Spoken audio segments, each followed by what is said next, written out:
Queridos compatriotas, buscaremos no pagar la deuda ilegítima, la deuda corrupta, la deuda ilegal.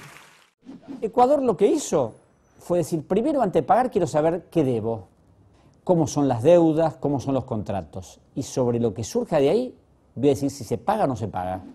Que la deuda que hoy estamos pagando es la misma deuda heredada desde los años de la dictadura militar.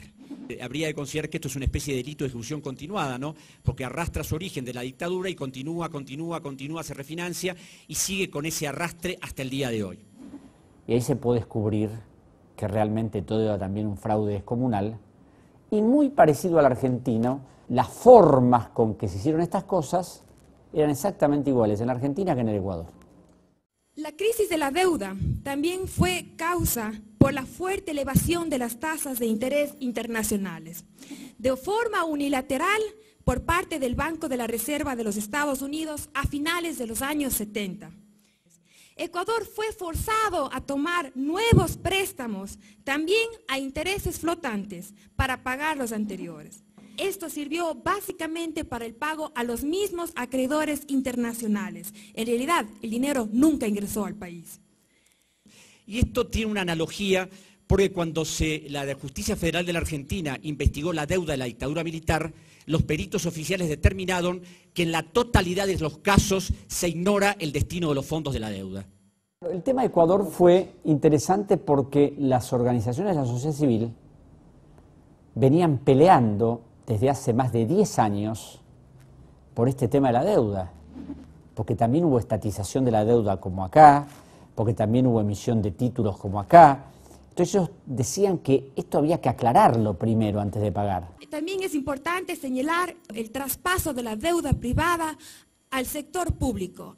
El Banco Central del Ecuador en el año 1983 asume la deuda externa del sector privado como deudor ante la banca acreedora internacional por un valor de 1.371 millones de dólares. Toda esta deuda, evidentemente, y esta subida de las tasas de interés fue tan impactante para el país que el país pasó 6 años sin poder pagar esto. El Ecuador, desde el año 86, entra en mora. De acuerdo al Estatuto de Limitaciones de la Corte de Nueva York, a los 6 años la deuda, que era de alrededor de 7.000 millones, prescribía. Y el 9 de diciembre en Nueva York, en un acto unilateral, se firmó la renuncia a la prescripción de la totalidad de la deuda. Hubo complicidad de los organismos del Estado. Ningún funcionario del Congreso Nacional hizo alguna objeción a este documento porque nadie sabía nada de esta ignominiosa renuncia a los derechos. Esta deuda fue nuevamente cambiada por los denominados bonos Brady. Y hubo un señor, Nicholas Brady, secretario del Tesoro, que dijo que si se cambiaba esa deuda por bonos que se podían vender en cualquier parte, se podía hacer una quita de la deuda. Y la mayor parte de los países latinoamericanos accedieron a eso. El plan Brady es el paradigma del fraude. Se pactó expresamente el anatocismo al convertir intereses en bonos que iban a generar nuevos intereses. Se estableció el compromiso de garantizar las obligaciones con la renta de los hidrocarburos en su totalidad. Entre 1992 y 1993 se exigió privatizar las entidades estatales. Deliberadamente, como oportunamente también se hizo en la Argentina, se estableció que los recursos de petróleo y de gas tenían que responder específicamente a la deuda. Yo encontré personalmente en el Ministerio de Economía, y después lo encontré en el Ecuador, 3 cartas. Una dirigida por el Fondo Monetario a la comunidad financiera, o sea, a todos los bancos. Otra por el Banco Mundial y otra por el Banco Interamericano de Desarrollo, por el BID. ¿Qué se pedía en esas cartas? Que los banqueros apoyaran al gobierno argentino de Menem porque el gobierno se había comprometido a privatizar el sistema jubilatorio, a modificar la legislación laboral, a hacer una reforma total del Estado y a privatizar todas las empresas públicas, especialmente la empresa de petróleo. El plan Brady tiene una enorme cantidad de cláusulas confusas, extensas, y una de ellas burlesca, porque en una de las cláusulas, a los efectos de fijar un plazo en el cual el Ecuador tuviera derecho a algún tipo de cuestionamiento, la cláusula decía que el Ecuador tendrá derecho a esto después de 21 años menos un día de la muerte del embajador de los Estados Unidos en la Corte St. James, Joseph Kennedy. Es decir, que cuando se extinguiera la familia Kennedy, recién el gobierno ecuatoriano podía efectuar algún tipo de reclamo. Y como me dijo una vez el presidente Correa, la familia Kennedy posiblemente se extinga en el año 3000, si se extingue. Entonces, después de esa extinción, el Ecuador va a tener que esperar 21 años más para hacer algún reclamo. Ahora, yo esto lo he consultado con juristas extranjeros y no podían entender que un país hubiera firmado eso. Porque no es una cláusula normal, es una burla. Es tomar el pelo a un país. Y señores, ¿se dan cuenta que yo hago con usted lo que quiero? Pongo los plazos que quiero, digo lo que quiero y ustedes firman igual. Yo supongo que cualquier persona que firma un contrato no supone que está firmando un acto delictivo o un acto ilegal.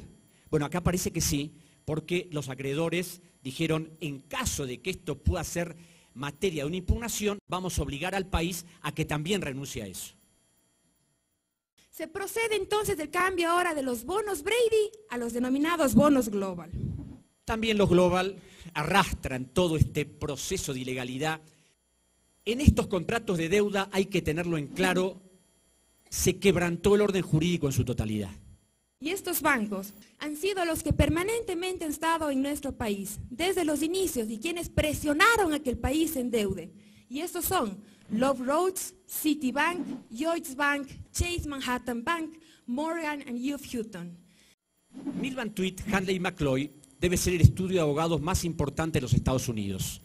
Además de asesores legales de JP Morgan y del Chase Manhattan Bank, es una oficina de abogados que prácticamente ha estructurado todos los contratos en todos los países latinoamericanos y en el Ecuador los hizo siempre, desde los finales de la dictadura militar hasta la última negociación.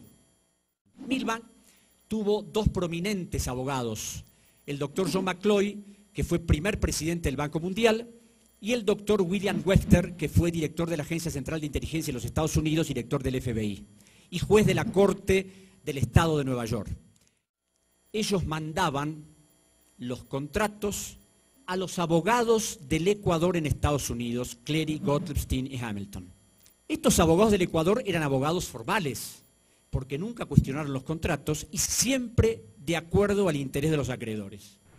En resumen, y como conclusiones, la estructura de todas estas operaciones, las complicidades, los manejos espurios, el quebrantamiento del orden jurídico, la renuncia a todos los derechos, la abdicación de la soberanía, la aceptación de actos ilegales, la inclusión de cláusulas contractuales violatorias de los principios generales del derecho, la convalidación del fraude como un modo convencional de someterse a las exigencias de los acreedores, desconocer que el Ecuador no es un Estado cuando contrata, sino un vulgar comerciante que puede ser tratado de cualquier manera en cualquier insignificante tribunal de cualquier país, no siéndole reconocido en ningún caso su dignidad como nación soberana en esta infame historia de la deuda de los últimos 30 años.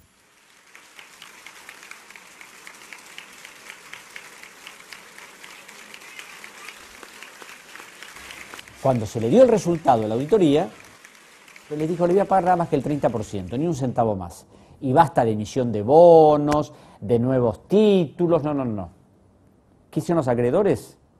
Aceptaron en su totalidad la oferta. ¿Por qué? Porque sabían que si hacían un juicio contra el Ecuador tenía una auditoría donde se estaba demostrado cómo había sido todo ese proceso de deuda, y eso podía tenerles indudablemente consecuencias imprevisibles de no cobrar nunca más.